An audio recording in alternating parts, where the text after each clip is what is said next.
Buenos días, buenas tardes o buenas noches, según cuando estéis viendo este vídeo. Lo que sí espero es que tengáis un poco menos de calor aquí porque se está bastante mal.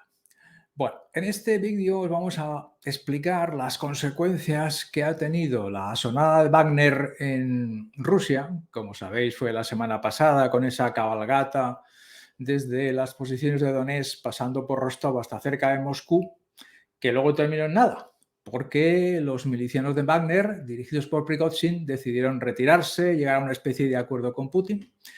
Eso pasó la semana pasada y hemos hablado mucho acerca de las consecuencias que tiene eso para Rusia ahora directamente, para la situación en Rusia, pero hemos hablado menos, hicimos solamente una referencia muy parcial a las consecuencias que va a tener eso para la actividad de Rusia y el grupo Wagner en África. Cosa que no es fácil de distinguir porque, como luego veremos, a veces aparece Wagner, aparece Rusia. Según quien hable, dicen que es Wagner el que está actuando. Según quien hable, dicen que Rusia es la que está actuando. Por lo cual, resulta muy difícil de entender, para empezar, qué es lo que hay en África y, segundo, qué consecuencias va a tener. O sea que vamos a tener que referirnos un poco a las dos cosas. Aquí os subo yo la presentación correspondiente. En fin. El grupo Wagner, la imagen del grupo Wagner que hemos visto tantas veces, es la imagen de marca del grupo, el logo, y a partir de este logo tenemos que empezar a analizar qué es lo que suponemos que va a ocurrir. Para empezar, hay que tener en cuenta lo que ya sabemos. A los mercenarios de Wagner se les dieron tres opciones: firmar los contratos con el ejército ruso, irse a sus casas o reagruparse con otros efectivos de Wagner en otros sitios. Se supone que en principio en Bielorrusia. Oscar en su canal os ha mostrado la construcción de los barracones y en muchos otros sitios de lo que será el nuevo, digamos, comillas, comillas, comillas, cuartel general de Wagner en Bielorrusia. Ese es el punto de partida de toda esta historia. Como os comentamos nosotros, desde nuestro punto de vista, la mayor parte de los mercenarios de Wagner no van a firmar ese contrato porque lo supone unas condiciones económicas muy inferiores y además estar bajo la dirección de personas, de militares del ejército con el cual no se llevan nada bien. Es posible que unos cuantos se vayan a casa y nosotros pensamos que quizá la mayor parte de ellos lo que hagan sea irse o seguir siendo mercenarios del grupo Wagner. Y para eso, en principio, se les ha ofrecido la alternativa de irse a Bielorrusia. Pero, ¿por qué no? ¿Por qué no la posibilidad de ir a los grupos que tiene Wagner, a las acciones que tiene Wagner en África? Eso no lo sabemos porque llevamos prácticamente una semana desde la sonada, no ha habido apenas movimientos, así en breve no se puede saber, pero sí podemos hacernos una idea de qué es lo que puede pasar bajo determinadas circunstancias. En esta circunstancia, los agentes más importantes, ahora pasaremos por aquí con todo esto, son todos estos que veis aquí.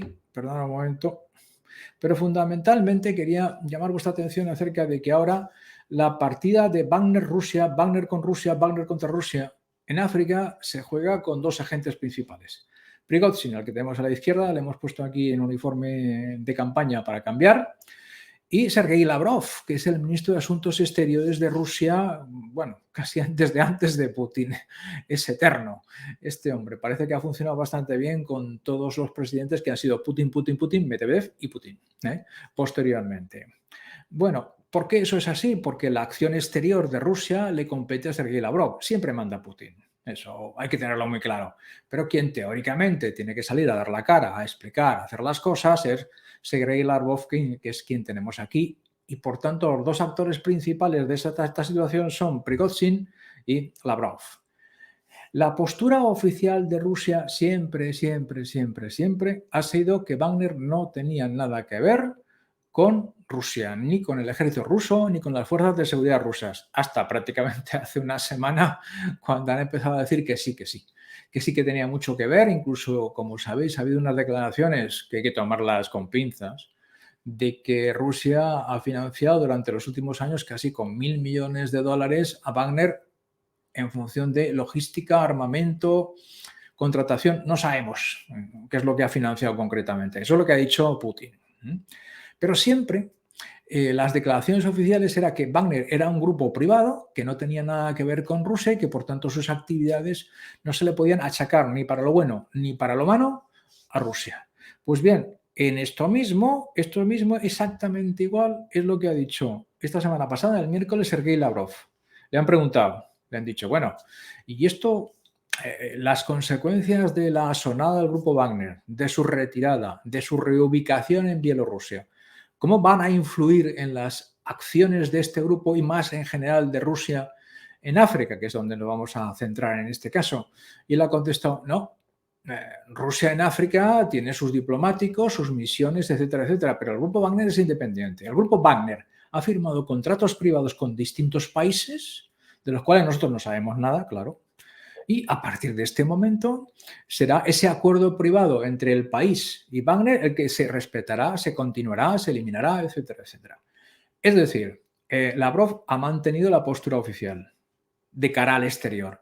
Wagner no pertenece, no tiene relación alguna con Rusia, por tanto sus decisiones son unas y las de Rusia son otras totalmente diferentes. Esto es lo que ha dicho, que es lo que tenía que decir, otra cosa es lo que harán. Esto es lo que no sabemos. No sabemos exactamente qué relaciones tendrá a partir de ahora en el exterior de Rusia la diplomacia rusa, el servicio secreto ruso con Wagner, porque en el interior de Rusia ya está muy claro.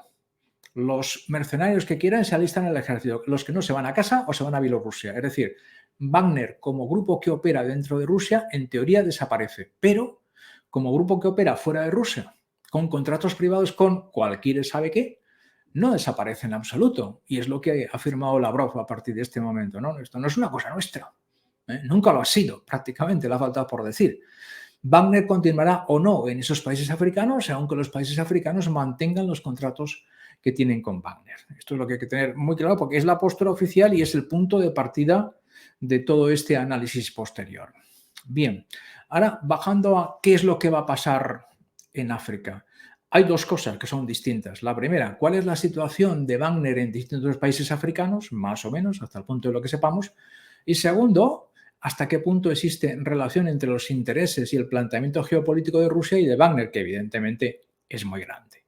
Para eso lo que vamos a hacer va a ser ir analizando poco a poco los principales países en los cuales hasta el presente el grupo Wagner ha estado actuando, lo que se sabe, porque siempre se saben pocas cosas. Es un grupo privado, es un contrato privado, Rusia no da información. Pero vamos a ir haciendo este análisis poco a poco y para eso lo mejor que podemos hacer es irnos aquí a poner la diapositiva del mapa del Sahel. Los principales países del Sahel. Y vamos a hablar aquí de los países donde hasta ahora había presencia de Wagner y qué pensamos que va a ocurrir. Primero empezamos por Malí, que lo tenéis ahí a la izquierda, y vamos a haceros la presentación de su presidente, Assimi Goïta, presidente desde 2020. En 2020 dio un golpe de Estado contra el entonces presidente, se formó una junta militar. En 2021 el mismo Assimi Goïta dio otro golpe de Estado contra el resto de los miembros de la junta militar y se quedó solo. Ahora el poder está concentrado en manos de Goïta. ¿Qué es lo que ha hecho Goïta? Goïta ha hecho varias cosas. Primero, consideró que la fuerza francesa de pacificación Barkhane tenía que desaparecer del país. Los ha ido presionando y hasta hace unos 4 meses aproximadamente los contingentes de Barkhane desaparecieron de Malí. Parte de ellos están en Níger, parte no, porque fue una obligación. En segundo lugar, ha decidido o ha obligado a la Fuerza de Interposición de Naciones Unidas, a MINUSMA, a que se retire. De hecho, ayer o antes de ayer hubo una votación en Naciones Unidas en la cual por unanimidad se decidió retirar las tropas, porque por bien o mal que esté la situación en Malí, unas tropas de interposición de la ONU sin el apoyo del gobierno no tienen ninguna función, no tienen ninguna utilidad, de manera que esas tropas se retiran. ¿A cambio qué ha hecho? Pues lo que ha hecho, de forma bastante difícil de averiguar, es establecer algún tipo de acuerdo con Wagner. Cuando hablamos de tipos de acuerdos con Wagner, en realidad no se sabe bien qué es, porque claro, es un grupo privado que firma unos acuerdos que se firman allá, en Bamako, de los cuales no hay constancia. Y lo mismo pasa en Burkina Faso, en Sudán, en Libia. No hay constancia en ningún sitio, entonces no se puede averiguar qué es lo que está pasando. El modus operandi normalmente es que Wagner cobra en dinero directamente o en explotaciones mineras o de recursos económicos del país, que no se dicen. como es lógico. Y a cambio está apoyando al gobierno correspondiente. En principio son tropas inicialmente que sustituyen a los franceses para combatir a los yihadistas, pero una vez que los franceses se van, que la ONU se va, tampoco está muy claro qué es lo que quiere hacer Goita con los mercenarios de Wagner que tenga allá. Tampoco sabemos cuántos hay. Lo que sí sabemos es que hace 2 o 3 meses hubo un ataque en el norte de Malí contra una base que era de uso conjunto del ejército de Malí y de Wagner. Lo que pasa es que esto no aparecía en los papeles, de manera que están involucrados en los enfrentamientos contra los yihadistas y también contra los grupos que no son yihadistas, pero que combaten al gobierno de Malí. Bueno, esta es la decisión de Assimi Goïta. ¿Qué pasará con este grupo de cara al futuro? Por un lado, evidentemente a Rusia le interesa tener un pie puesto en Malí y en parte en el Sahel, sobre todo si con eso consigue desplazar a los franceses. En general, desplazar a los franceses es, generalizando, desplazar a los europeos de allí, fuera, y se instalan ellos. Ahora bien, en este momento Wagner ya se supone que no tiene reacción orgánica ninguna con el Estado ruso, porque además incluso ahora la sede la tiene en Bielorrusia. Entonces, ¿qué hacemos? ¿Cuál va a ser la relación entre Rusia y Wagner en Malí? Ni idea, lógicamente no nos van a contar nada. ¿De qué se va a nutrir, de qué fondo se va a nutrir Wagner para seguir apoyando al ejército de Malí contra sus distintos enemigos? Tampoco lo sabemos, pero es evidente que ahí hay un grupo de mercenarios que se puede engrosar con los que vengan de Bielorrusia. Malí puede ser un destino para parte de los que estaban estacionados en el Donetsk, los que estaban combatiendo allí. Porque evidentemente los contingentes que hay en Malí no son muy grandes, precisamente porque Wagner desplazó a parte de sus mercenarios al frente de Ucrania. Ahora pueden volver siempre que haya recursos financieros para pagarlos, que es la otra parte de la historia. ¿Tienen suficientes recursos financieros o recursos económicos Malí para seguir pagando a Wagner durante un cierto tiempo? Y segundo, esto es un contrato que se ve mucho más privado que antes, porque antes, a pesar de la relación entre Malí y Wagner, Malí sabía que Rusia estaba absolutamente detrás de Wagner. Ahora no queda claro. No queda claro. Quedará muy oscuro, hablarán entre ellos, pero será muy difícil de saber. Entonces, el problema aquí o la dificultad para Goïta es si los contingentes de Wagner que tiene en Malí pueden ser suficientes para ganar el enfrentamiento en el cual está involucrado con grupos de distinto tipo del norte del país o no. Eso no lo sabemos, pero existe el riesgo de que si los contingentes son pequeños o, alternativamente, que el país no encuentre recursos para pagarles, ahora que no les va a llegar dinero desde el Kremlin, esos mercenarios no tengan ningún tipo de actividad y, por tanto, el ejército de Malí tenga que combatir contra el resto de los ejércitos en la zona. Este es un caso. El otro caso, que es parecido, es este. Aquí tenemos al capitán Traoré, que hace prácticamente un año dio un golpe de Estado en Burkina Faso, es capitán, que quede claro, y tomó el poder. ¿Qué hizo al tomar el poder? Lo principal y lo primero ha sido expulsar a los franceses. La regla es expulsamos a los franceses porque los franceses tienen una cierta cohesión, un cierto control de la situación. No queremos que nadie controle la situación. Queremos ser nosotros, el gobierno de Burkina Faso y concretamente los militares encabezados por Traoré, los que dominemos absolutamente el país. Bien, efectivamente, los franceses se han tenido que ir también de esta zona. Y algunas fuentes indican que hacia finales del año pasado empezaron a llegar contingentes de Wagner, no bien especificados, no bien clarificados. Aquí todavía se sabe menos cuántos mercenarios de Wagner hay, pero evidentemente en este momento Traoré, en un país, y perdón un momento que voy para atrás, como Burkina Faso, que está en un sitio muy complicado, perdón un momento, que está aquí. Fijaos que Burkina Faso está entre Malí y Níger al sur, de forma que cualquier movimiento guerrillero que consiga pasar por parte de Malí llega a Burkina Faso. De hecho, se supone que el tercio norte de Burkina Faso está fuera del control del gobierno del país y que incluso a través del territorio de Burkina Faso entran los yihadistas a realizar ataques en Benín o en Togo o incluso en Costa de Marfil, que están justo al sur. Bueno, pues entonces en este caso todavía tenemos una situación más complicada. Otra vez, a Rusia le interesaba tener una mano instalada o un pie instalado en África. Burkina Faso les va bien, que además estaba cerca de Malí. Pero ahora, ¿cuántos mercenarios de Wagner habrá allí? ¿Cómo se les pagará? ¿Tiene el país suficientes recursos económicos como para pagarles a ellos o dejárselo explotar, que es lo que han hecho en algunos casos, y por tanto que vivan de eso y a cambio actúen al servicio del gobierno? Eso está muy difícil. Es muy, muy difícil de ver. Pero no es el único caso, lógicamente.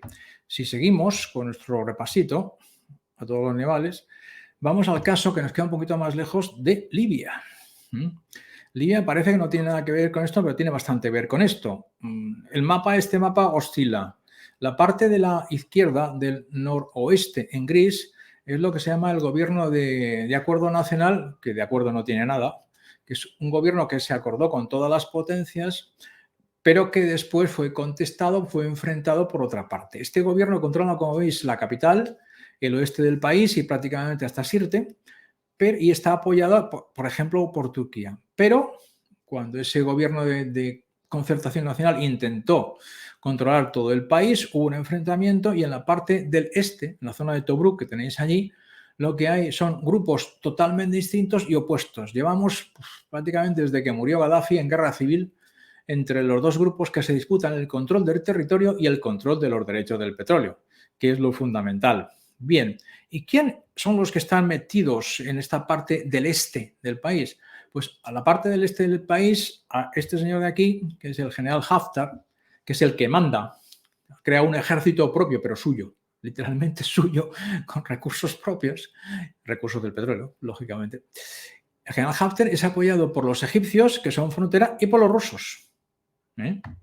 Y claro, en esta zona, sin especificar del este del país, es donde están los mercenarios de Wagner que hay aquí, en Libia. ¿Qué va a pasar con ellos? Quizás sea menos importante. Haftar tiene suficiente fuerza como para, sin mucho apoyo de Wagner, seguir dominando el este porque domina allí la extracción del petróleo y los derechos del petróleo.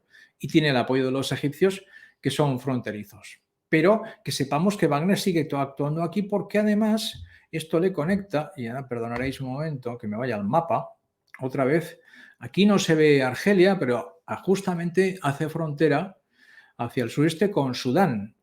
Y esa es la otra zona donde está ahora metido Wagner, en el oeste de Sudán, concretamente en Darfur. Y esto ya es más complicado porque durante esta guerra civil, llevamos 3 meses, entre el gobierno de Jartum y las milicias o la fuerza de reacción rápida de Hemedti, que os hemos contado muchas veces, Wagner tiene intereses económicos que le ligan con Hemedti. Mientras que el gobierno ruso más bien apoyaba al Burhan, el general que dio el golpe de Estado en su momento y que es el gobierno central. O sea que había incluso un enfrentamiento entre las dos partes solapado porque nadie decía nada.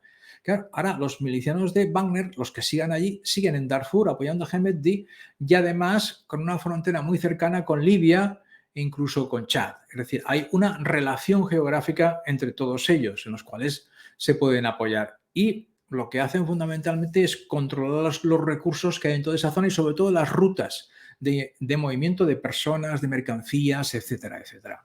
Que sepamos, que tengamos claro que en Libia también hay grupos de Wagner porque a Rusia le interesaba estar allí. Es verdad que para Rusia es más fácil mandar allí, si quiere, tropas por vía marítima, pero no tiene fuerza suficiente como para estar establecida en todas partes. Por tanto, era Wagner quien estaba dando soporte a Haftar. Haftar es mucho más fuerte. El general Haftar tiene fuerza en sí mismo como para mantenerse en todos estos sitios. Bueno, pues esto es un poco el detalle de las situaciones de los países en los cuales está situado Wagner en África.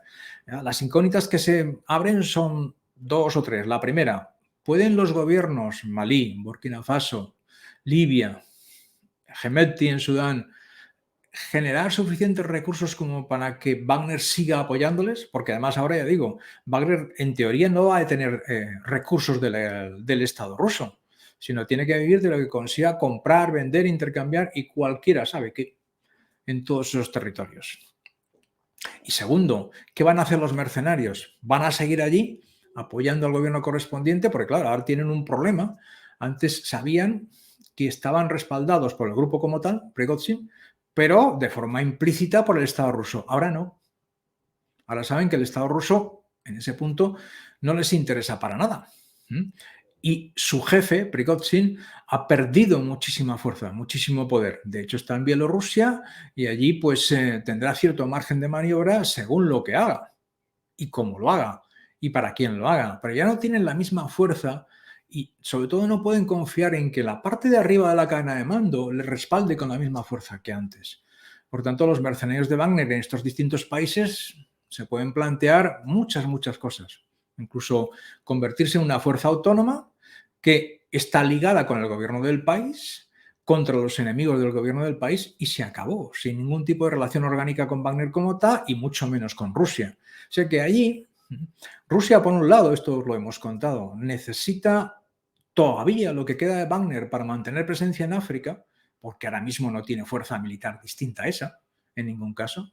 Con toda la erosión causada por la invasión de Ucrania, los rusos no tienen la posibilidad de mover destacamentos significativos a alguno de estos países para influir. Necesita a Wagner, pero por otro lado, a Wagner lo han echado. Le han cortado las alas, se supone que le han cortado la financiación. ¿Hacia dónde van? La desconfianza entre los milicianos de Wagner y el Estado ruso en general tiene que ser muy grande. Por tanto, ahora empieza a desarrollarse una situación muy fluida que tiene dos elementos básicos. El dinero. ¿De dónde saca el dinero Wagner o los mercenarios para seguir combatiendo, para tener armas, munición, etcétera, etcétera? Y segundo, el apoyo político de Rusia y la necesidad de Rusia de tener algo puesto en esos países para conservar su influencia. Por tanto, la situación es muy fluida y todos los agentes en cuestión, los que están en África, no digo nosotros que estamos muy lejos, todos los agentes en cuestión, los que se enfrentan unos con los otros, yihadistas, por ejemplo, han tomado nota. Han tomado nota y han dicho, vamos a ver ahora cuánta fuerza militar y política tienen los de Wagner para apoyar al ejército del país con el que nosotros estamos combatiendo. Y según cómo sea eso, haremos una cosa o haremos la otra. ¿Eso qué significa? Pues que la situación, que estaba más o menos estabilizada, los enfrentamientos en algunos países entre el gobierno y ejército del país y las milicias yihadistas se puede desequilibrar en cualquier momento. Y algunos de estos países son bastante frágiles, sobre todo Burkina Faso, en menor medida Malí. Por ejemplo, en otro sitio, en Chad, el presidente está desarrollando un diálogo con todos los grupos políticos, yihadistas, no yihadistas, opositores, etcétera, etcétera, y pueden llegar a un cierto acuerdo. Entonces, no hay enfrentamientos, pero en estos dos países lo hay. Libia está rota por la mitad y Sudán corre el riesgo de romperse por la mitad o sencillamente ser devastado por la guerra civil. En todo esto juega Wagner. Lo razonable es esperar que pierda fuerza económica, capacidad de presencia, lo cual significa que Rusia pierde fuerza allí. ¿Hasta qué punto? No lo sabemos. Y, repito, en países donde los gobiernos han decidido que los franceses se tienen que ir, los occidentales se tienen que ir, la ONU se tiene que ir, pueden quedarse muy solos frente a las fuerzas de oposición yihadistas o no yihadistas. Y ya veremos si tienen fuerza para resistir. Y esto es lo que podemos contaros por ahora del inicio de los efectos sobre la presencia de Wagner en África, de todo lo que está pasando. Seguramente habrá más cosas y ya os lo contaremos. Hasta aquí este vídeo. Si os ha gustado la explicación, estaremos al tanto para contaros más cosas si pasan, pues activar las notificaciones, suscribiros al canal y dar a los likes correspondientes y que no paséis mucho calor. Gracias, buenos días, buenas tardes, buenas noches.